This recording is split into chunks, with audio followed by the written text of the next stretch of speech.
回来了，来，坐。怎么样？他没有为难你吧？累死我了。哎，躺。谈妥了吗？嗯，谈妥了。那谈妥了，怎么一脸不高兴啊？见过贪的，也没见过裴勋这么贪的，1分钱不出，活全我干，给他8成还嫌少。果然最狠的还是这些拿枪杆子的，这是无本万利的买卖啊！夫人呐，那你说的这些拿枪杆子的，包不包括我呀？你呀，你不仅让我赚不到钱，还让我倒贴钱。哎呀，夫人辛苦了啊！谁让我说了我要养你一辈子呢？话都说出口了，也只能认栽啦。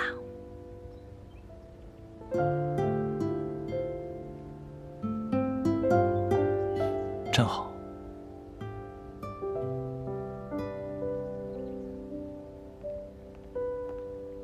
二哥，原来你一直靠嫂子养啊！坐过去。那你不是成吃软饭呢？贾思，你不说话，没人把你当哑巴啊！哦，你的公公真的够贪的。你的裴公子呢？哦，对了，那个裴勋有没有说什么时候开庭啊？没说，他只说一定会给我们穆家一个公道。公道，半真半假吧，但是商号分红可是源源不断的好处。我估计裴勋不会再与徐伯钧勾结，胜算会在我们这边。胜算是有，就是太贵。嫂子，你别嫌贵。你想啊，这我要是跟裴公子在一起了，那咱们都是自己人。俗话说得好，肥水不流外人田。死丫头，胳膊肘往外拐，你还真把裴家当婆家了？二哥，你还好意思说我？我不过是帮裴家多说2句话，你就说我胳膊肘往外拐。可是嫂子还没跟你成亲呢，就给你花这么多钱。那你的意思是，嫂子也胳膊肘往外拐了？皮痒了是吧？啊，是不是皮痒了？啊！走了，拜拜。你别走，别走！臭丫头！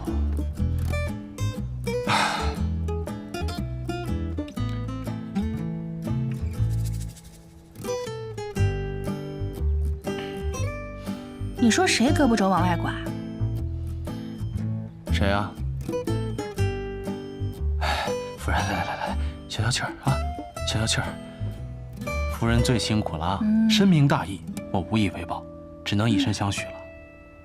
来，夫人喝茶。汤哦。好嘞。谢谢。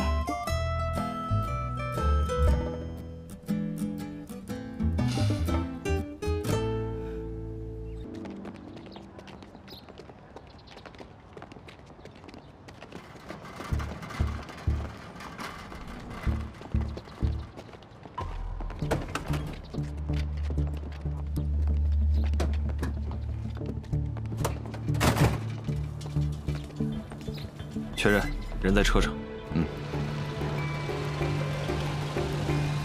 卖花嘞，卖花，来看看吧。你先让人看出来啊！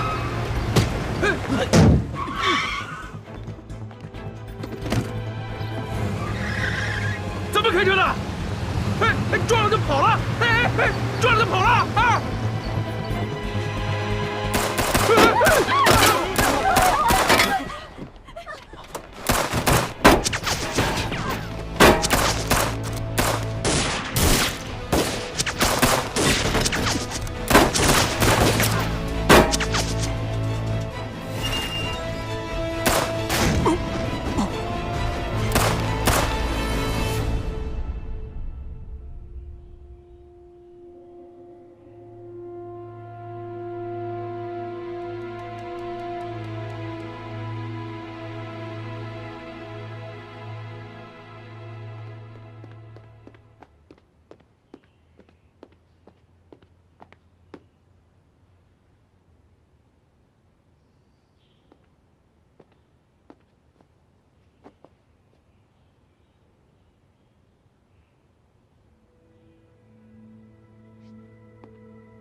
今天北京最高审判厅在这里公开审理原告穆婉清诉被告徐伯钧民国5年穆远航遇害一案，鄙人担任主审法官，现在宣布开庭。首先由书记官宣读法庭纪律。根据中华民国约法，为维护法庭秩序，请所有到庭人员遵守以下法律。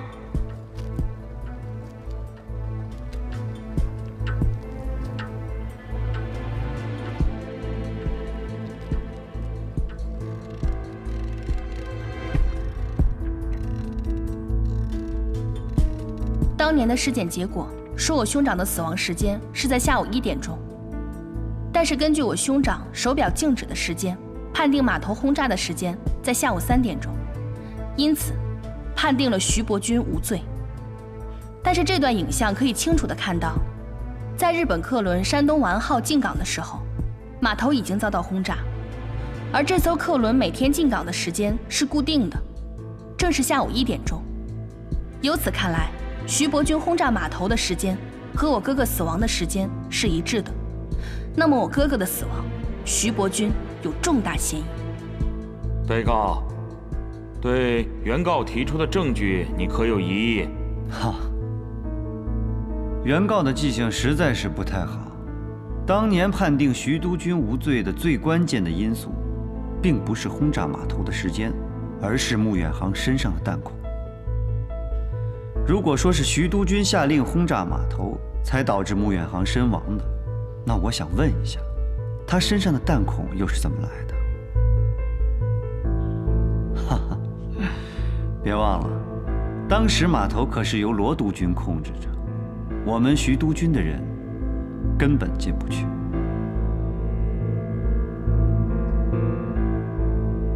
原告，对被告提出的疑义，你可有新的证据提交？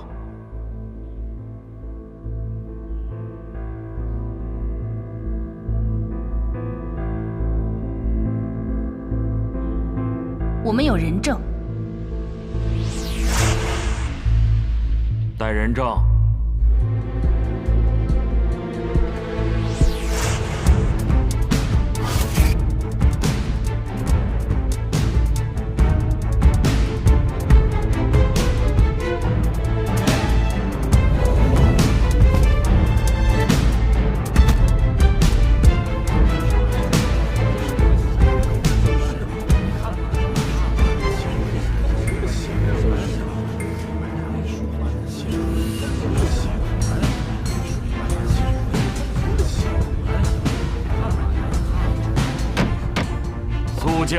肃静！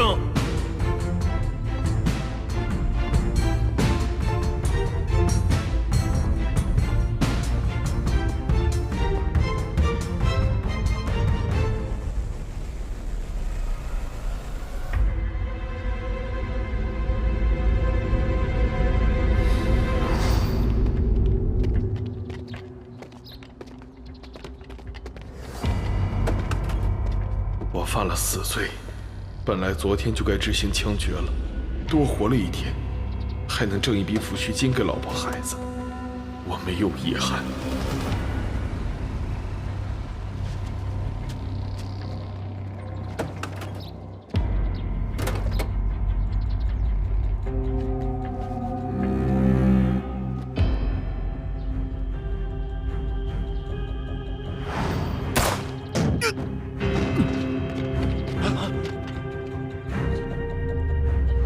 本证人闵大成在此当庭作证，证明10多年前的绑架杀害穆远航之案，真正的幕后凶手就是徐伯钧他们一伙人，而穆远航并非死于绑架撕票，而是因为徐伯钧指使他们的手下开炮轰击仓库，造成了穆远航的死亡。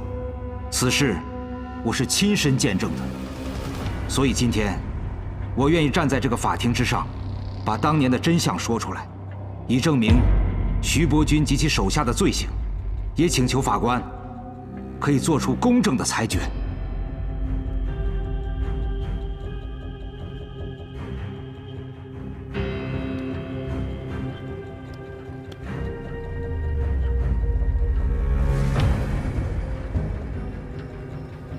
开庭2个小时了吧？是的，督军。没有人证，不应该审问这么长时间呢。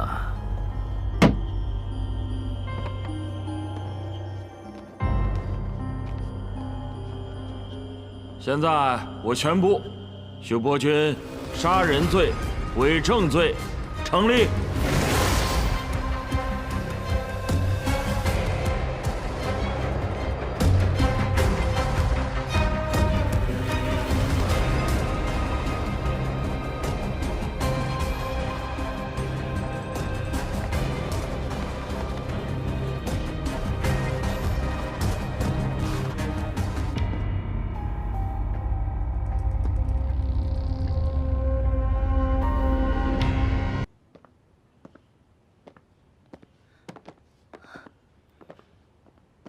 玄林，怎么样了？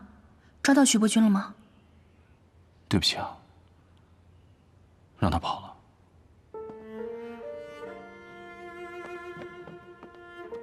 没关系，你已经让大家知道了真相，哥哥也沉冤昭雪了。可是我还是没能给你一个真正的公道。你已经做得很好了。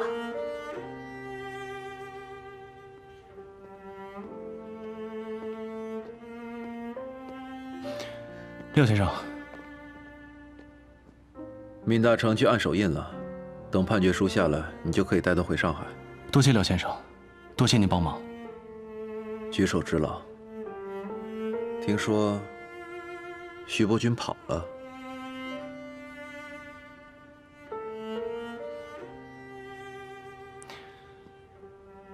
日本领事馆以保护侨民为由，把人从我们眼皮子底下带走了。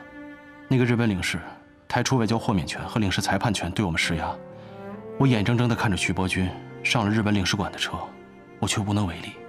这也不怪你，就连裴勋都不敢跟日本人硬顶，是换成谁都是无能为力。那个日本领事还说了，我们中国人在我们自己的国家，偏偏要低人一等，为什么呀，廖先生？裴勋带了那么多兵，在日本人面前连屁都不敢放。廖先生，我们的国家为什么会变成这样啊？我们革命就是为了打倒列强，除军阀，让中国不再是现在这个样子。我现在真的不知道，我费尽心思做的这些事情，是对还是错？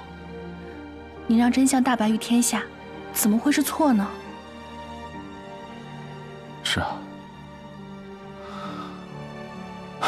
这裴勋和徐伯钧已经做好了开战的准备。一旦徐伯钧不肯下野，那裴徐两家必有一战。